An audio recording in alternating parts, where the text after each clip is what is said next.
Welcome to Unlocking the Parenting Code. I'm Kathy, and this is the space where we dive into real-life parenting stories. Because let's face it, raising kids today can feel like trying to crack a complicated code.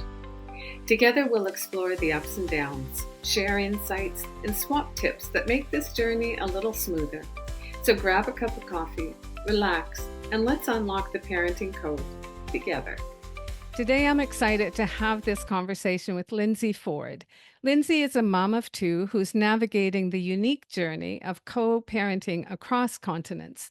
Splitting her time between Canada and Bali, Lindsay shares what it's like to raise her kids outside traditional norms while fully trusting her intuition as a parent. Lindsay has been in the parenting village for 10 years. Lindsay, welcome to the show. Thank you so much for having me. I'm really excited about this conversation. So am I. I think you've got quite an interesting story to share. Let's start with the personal parenting story that you've chosen to share with us and some of the challenges you faced, how you navigated the situation, and what you learned.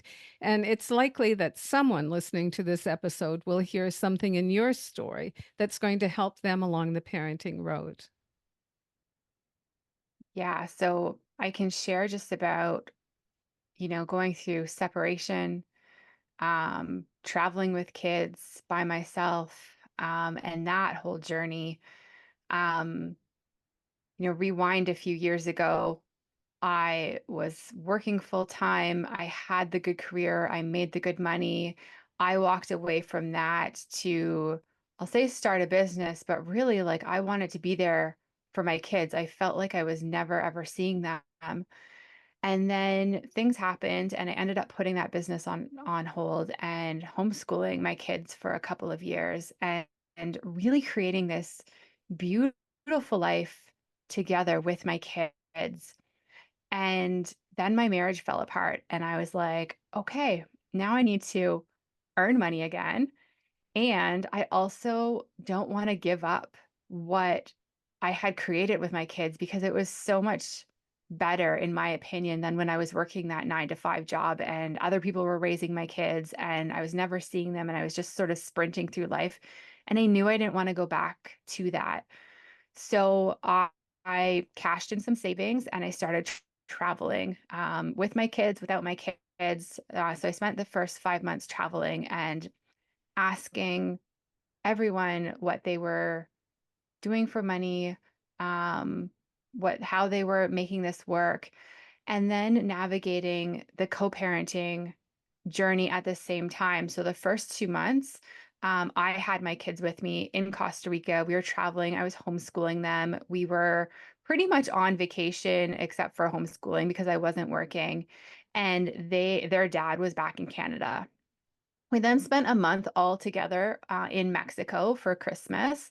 And then he took the kids back to Canada, put them back in the school system, and I went to Bali for 2 months. That was, I went there. The pull on my intuition was so strong at that point, and I struggled with all of the things about leaving my kids, uh, putting them back in the school system, which was something I didn't want. But at the same time, having to, I felt the strong pull to go to Bali to help me figure out my life. That was what my intuition was telling me. And at the same time, it was also showing me that this would be the best way for my ex-husband and my kid's dad to essentially learn how to parent again. Because when we were homeschooling, I was doing the bulk of parenting. And sort of the longer I stayed home with the kids, the more he actually like embedded himself in work and sort of checked out of parenting.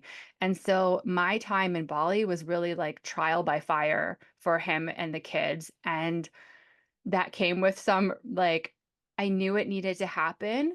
I knew that if I stayed close by, he would rely on me for a lot of, just to pick up the slack, or where he, wanted, I don't even say wanted breaks, but just like, oh, I'm working late, can you get the kids? Or like it just like he needed, I feel like he needed a clean break. I needed, by being in a different country, it forced me to give up control and just surrender to that experience. And then we've done a mix of all of those scenarios ever since. And that was so I was traveling. It's been about 2 years now that we've been separated. Um, and one of the, there's so much we could go into. I don't know if you want me to stop there, if you have any questions. But it's been a really interesting experience with the range or the variety of education my kids have experienced in different countries, how our relationships have changed under this sort of unique co-parenting scenario where we have big blocks of time together and we have big blocks of time apart. Um, and there's been pros and cons to all of those scenarios. So I'll stop there and then So yeah. yeah, I have a million questions. I wrote down a bunch of questions before starting because I didn't want to forget anything. But I think just the whole situation that I think it's unique for you. And and what I want to say is that so my life journey has definitely been based on intuition and following that feeling that that I was, drawn to something or to some action, and it has worked out really, really well for me. But I think the other part of it is as a parent. So when I think of all the emotional things that you must have to deal with, like first of all is the trauma, I guess, of a relationship ending.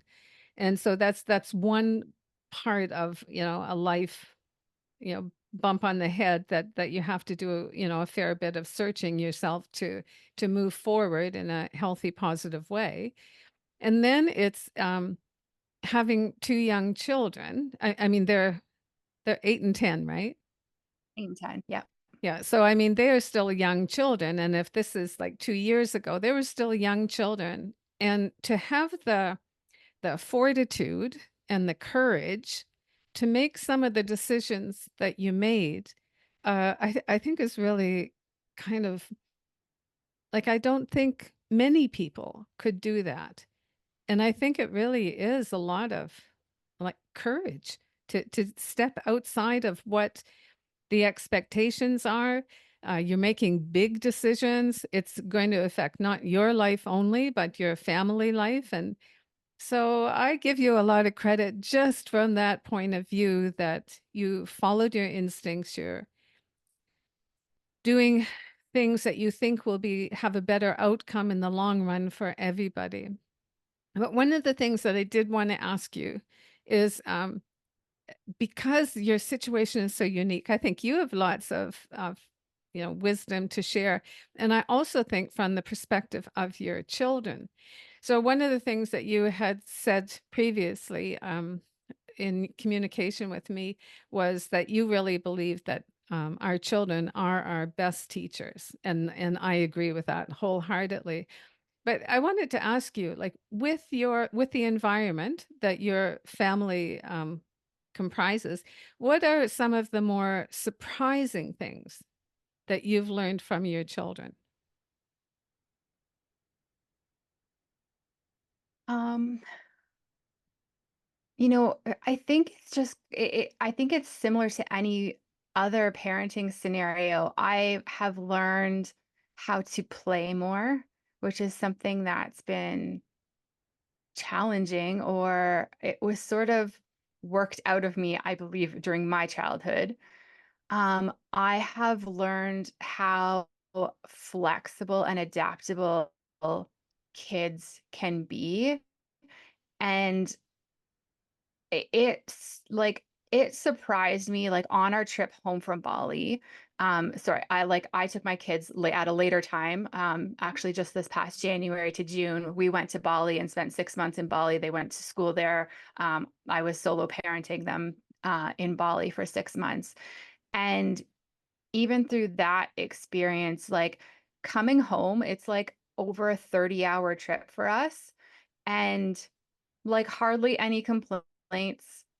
They're just like up for the adventure. And I think some of the one of the more surprising things is if you have a good mindset as a parent, it rubs off on your kids, and then when you're having a really rough time, they kind of remind you Mhm. of, how to be flexible and adaptable or whatever wisdom you're passing on. So it's a really beautiful thing when you're having a really rough time and they sort of like start to parent you.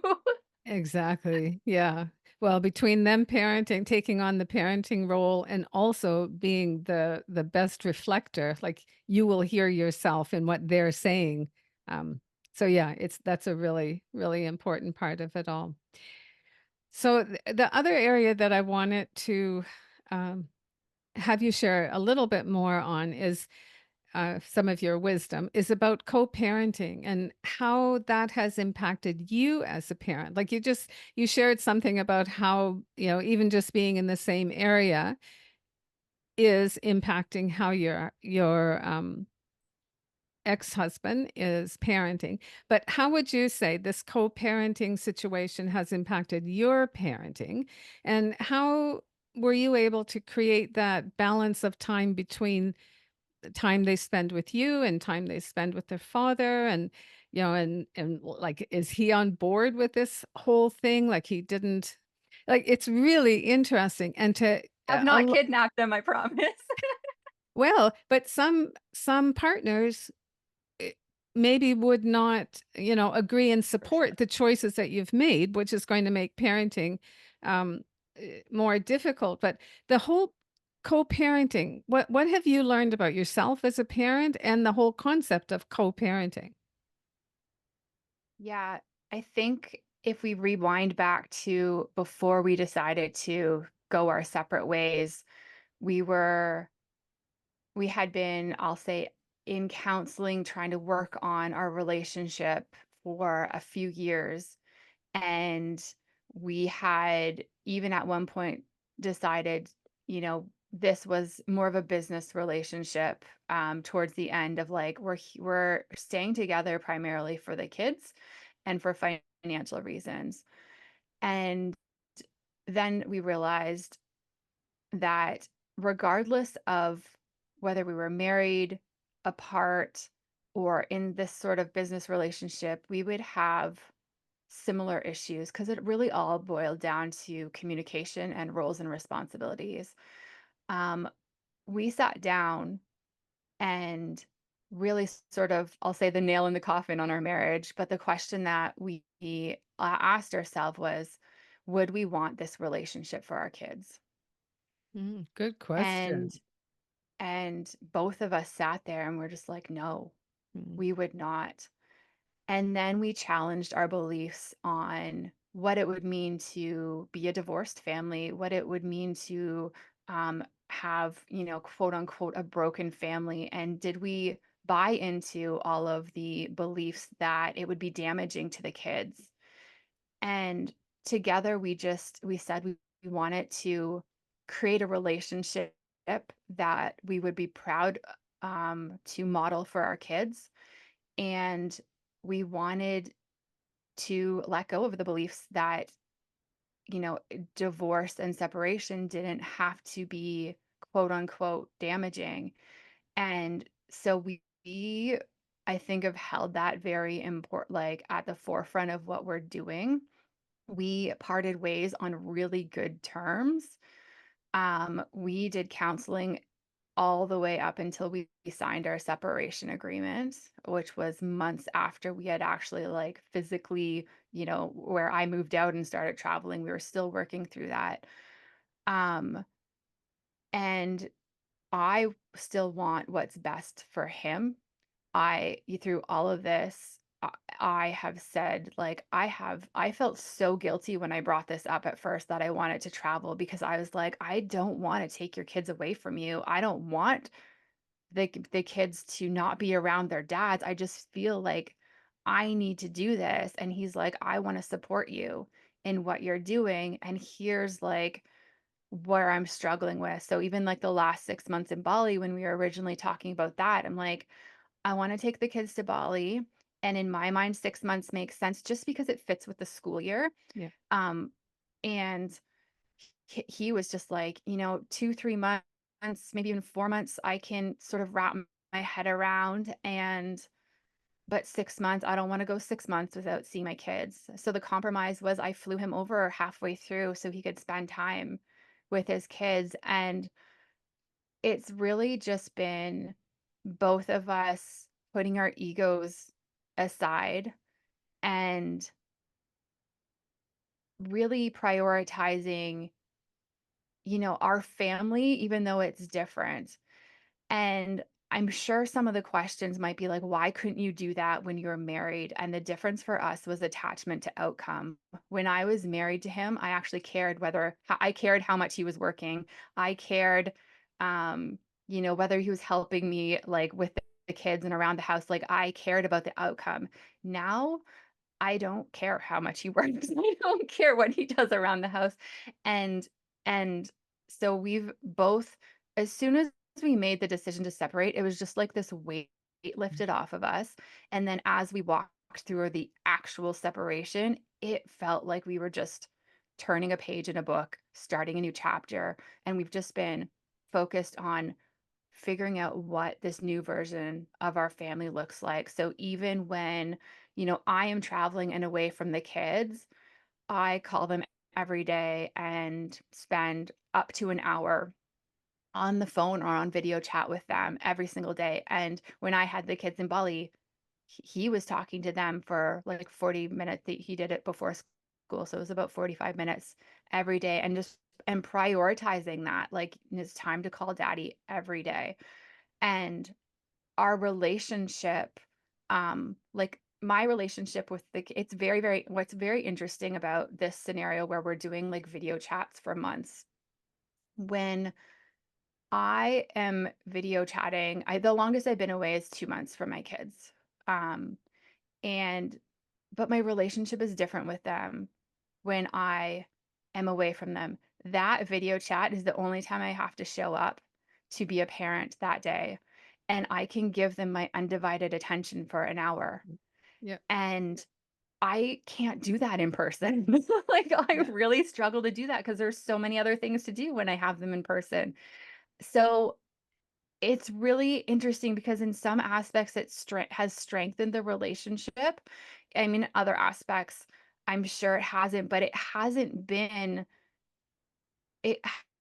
like I don't believe it's been detrimental. There's pros and cons for sure, but the relationship changes and we're still prioritizing it, but in a different way. And it gets to be, sometimes those video chats, they just put the phone down. They want to play next to me. And that's how I'm showing up for them that day. And that's perfectly Mhm. okay. So I think parenting, co-parenting, it can look however you want. You can write the rules and it doesn't have to, I'll say, follow the script of being like this bad thing for Yeah. our kids. And yeah, ideally it would have been great had we been in a happy marriage and under one roof. I do see that as like the ultimate, best case scenario for children.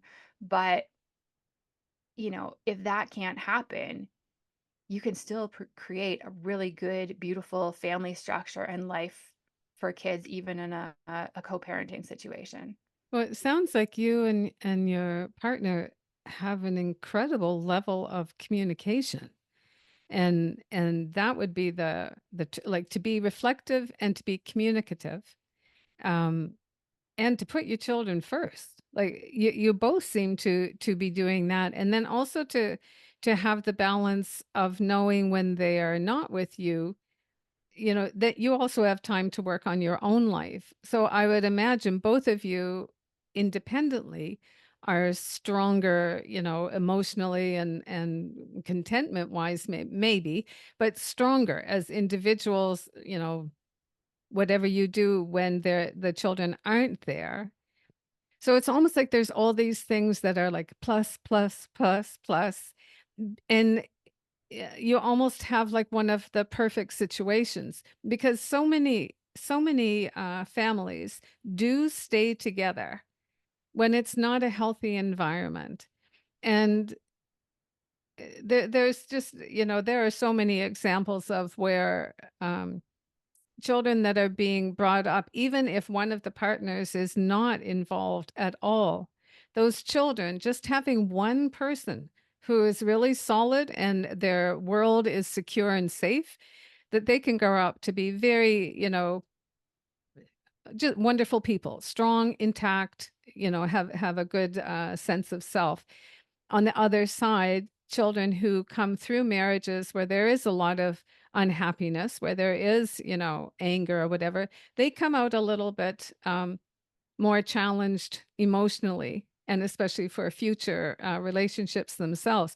So it kind of sounds like you and your partner are really working out a situation that, is kind of the best that it could possibly be for everybody. So I find it's like it is an interesting situation. I have a question because um, one of the areas that I often to parents about is discipline and behavior and things like that. And sometimes misbehavior can really come about when there is inconsistency in rules and expectations. So the more divisions you have in the world, whether it's the schooling, the home environment, whatever those are, sometimes can really have an impact on the behavior. What's that been like for you and your children? So my ex-husband and I have been more or less on the same page since the kids were young. So we don't have drastically different parenting styles, although I would say he's way more permissive than me, and my kids will tell you I have way more rules than daddy. Yeah. um, but I really strongly believe in supporting our kids' emotions and um, supporting. I believe that all misbehavior is a miscommunication. So they're telling us something when they are acting out, and it's our job to interpret what they're saying. Um, I what I see, they have these really big chunks of time with either me or their dad. And so there's some back and forth. Like right now, I'm in Canada. They're not living with me, but I see them every day after school and on Sundays. So like there is some back and forth. And, when the kids are having a hard time with their dad and his rules or lack of rules, they can talk to me. And I know that they talk to him about what I'm doing. Mm. So I think it's just, from a discipline perspective, um, there's not, there's some inconsistencies, but there's not a lot of inconsistencies. We both believe in giving our kids the freedom to express themselves, the freedom to, um, I'll say, experiment and, take risks. So I don't know if that answers your question or if you have anything more Mm, specific, but no, from a, partially it does. Partially it does, but also like, you know, like because my career has been education, yeah, anytime that there has been some change in the family situation, often something would start happening at school. gotcha. And so that would be one of the first questions, is there anything, because like you said, behind every behavior, there is some unmet emotion or need or situation that is coming out in that way. Um, so when I think about your children, first of all, it sounds like your communication is quite like it's clear and you're both on the same page with a lot of things. But even still, with the like changes in Big their transitions. environment, Yeah. has that, have you had to work on, resilience and their self-esteem and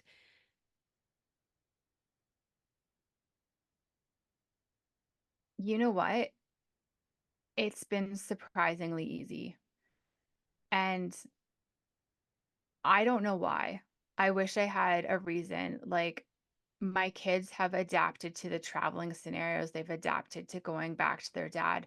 The only real time I've seen a lot of struggle is when they go back into the public school system here in Mhm. Canada. Yeah. Um, And in that case, I believe it's just like there's just so many rules and the pressure to be perfect. Um, but in terms of going back and forth between their dad and I and different countries, I expected way more issues than there was. Now, I don't know if that's because of the attitude I had going into, especially like when we first started traveling, it was Costa Rica. Um, and then when they came to Bali, I had a lot of it figured out because I had already spent months in Bali.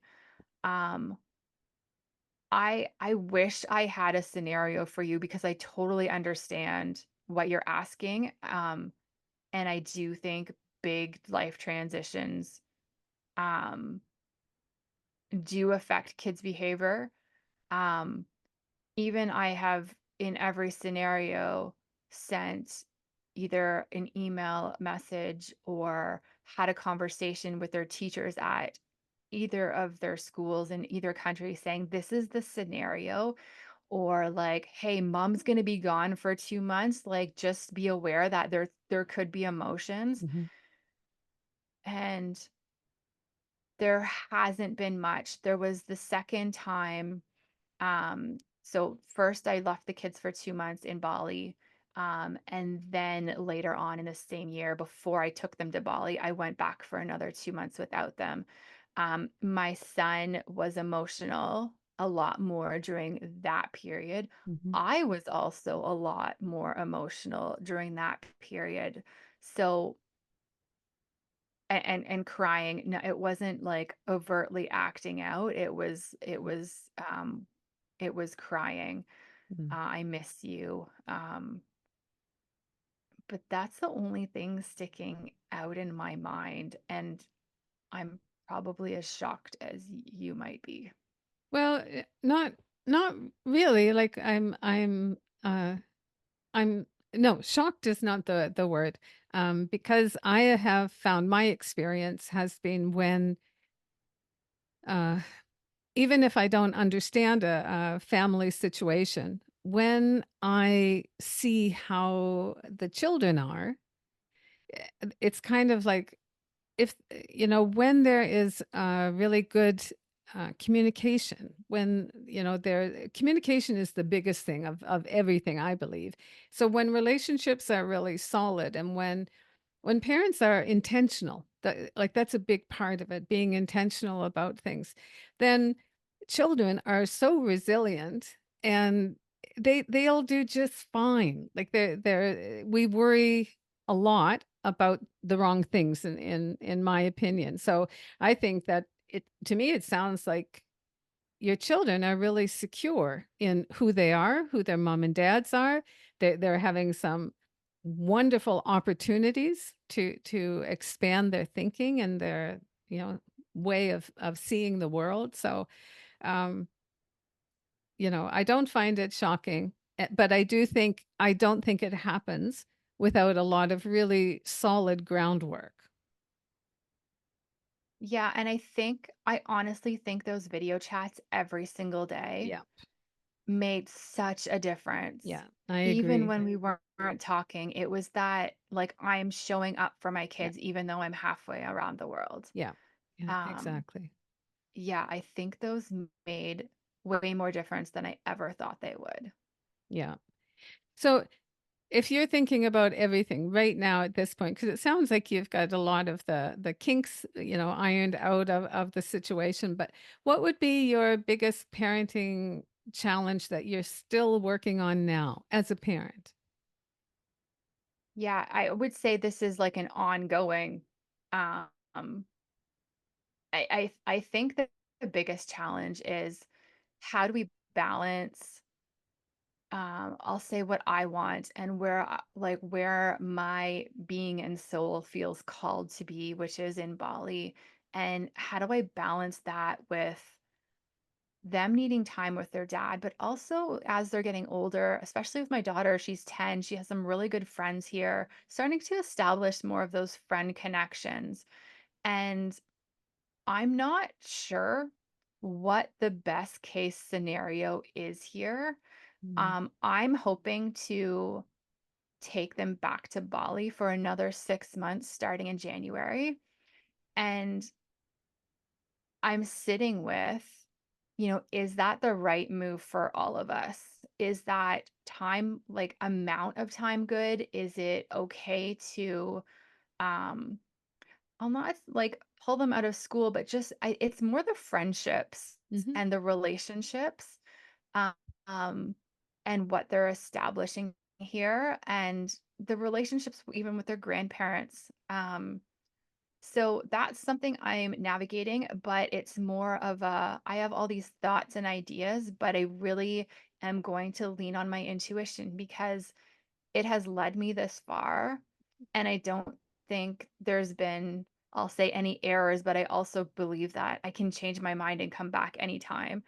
Um, I, even when I think about where I want to live, I don't even have a clear idea on that Mhm. because I know I don't want to be in the same city I grew up in, which is where, my kids are with their dad. And so even if I'm moving like a few hours away and still having a home here in Canada, that presents an entirely different parenting scenario. Yeah. And in some cases, I'm just like, maybe Bali would be easier than like 3 hours away here. So, me not having a firm idea of where I want to lay roots, um, and the ripple effect of that, that is something I am navigating, but it's something that I'm not like, I'll say actively like trying to piece all the pieces Figure it together. out. I'm just feeling into that. And my wish is that I like have a firm idea of where I want to park myself, but I don't right now. And it's uncomfortable not having a home for my kids, a permanent, I'll say permanent, quasi permanent home. You So know, that's Lindsay, I used to think that too because we only we only got a home uh, maybe 8 years ago. So the whole time that we were raising our son, we went to a lot of different countries, a lot of different cultures. Um, and I used to worry about that too. And I talked to him once, like when he was back in Canada for university, and I asked him, was that how it affected him, like not having some permanency in a home, and he just kind of shook his head and he said, well, wherever you guys were, that was home. And there's quite a lot written about third culture kids, which is kind of your tipping your toes into that world as well. And so there's a lot of work that can be done very naturally with children's relationships so that when they leave one place and go to another, it's a healthy closure and an ability to again have those deep relationships. So like I understand that there would be concerns, especially, as the children get older. But it is a situation that a lot of children deal with who are expats, and when there's some intentionality to, to the emotional component of things, it can be just as, powerfully positive as everything you're doing right now. So, Mhm. There's one thing that just came up as you were saying that.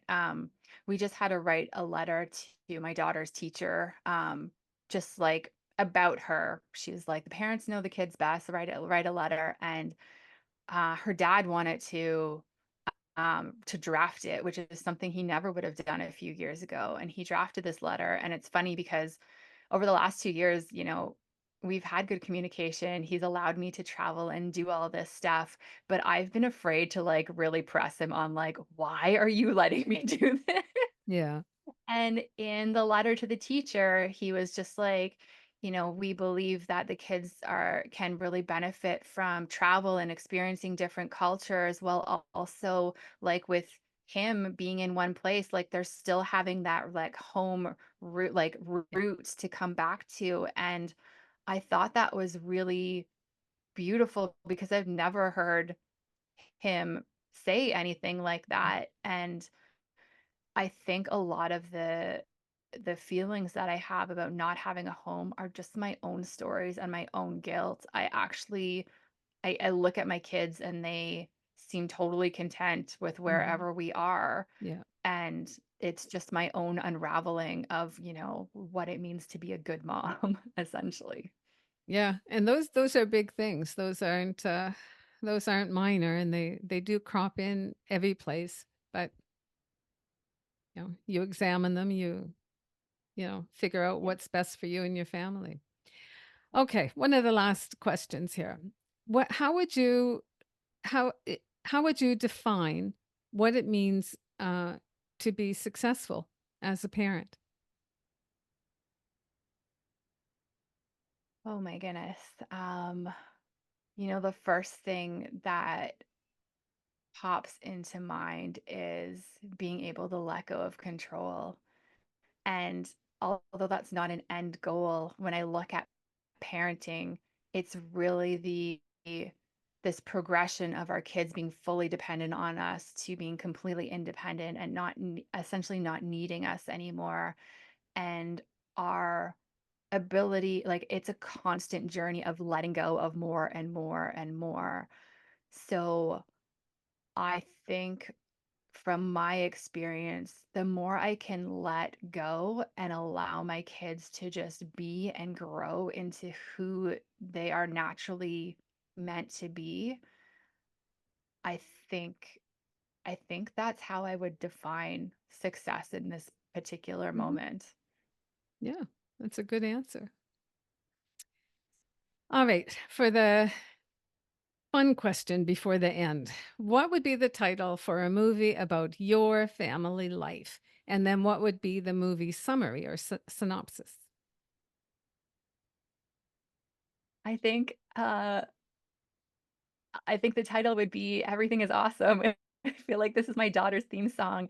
Um, and the basic synopsis is that, life is an adventure and meant to be lived, and whatever happens is totally okay. It's just our story. It's just whatever is meant to happen. And, we can navigate the hard times and come out the other side and just have a lot of fun in this life together. Yeah, nice. So, one of the phrases that I like the most is that life doesn't happen to you, it happens for you. Yes. And that kind of a mindset is just a wonderful way to look at all the pluses that are in our lives. All right. The wrap up question for the day. Picture yourself sharing some wisdom with your child as they're entering the world of parenting themselves. What would you say? Relax into it. Relax into it. Um, this is a phrase that came up very strongly when I was giving birth. Hmm, The more you fight it, the more it hurts. The more we can just allow and trust, the easier everything becomes. that's beautiful. Relax into it. That's a I haven't heard a response like that. That's a beautiful response. Thank you. Well, so thank you very much for joining us, and I really do think that your story is rather inspirational because it is not like not everybody would have the courage to be intentionally living their lives to the fullest they can and pulling out the positives from all the angles and being reflective and communicative. So I've really enjoyed talking to you. Thank you. If you're a parent raising a boy in today's complex world, be sure to explore sonhoodcoaching.com. You'll discover expert guidance and support designed to help you unlock your full parenting potential. As Amelia Gambedi says, this job is too difficult and too beautiful to do alone. Together we can explore this adventure and discover the magic of raising boys.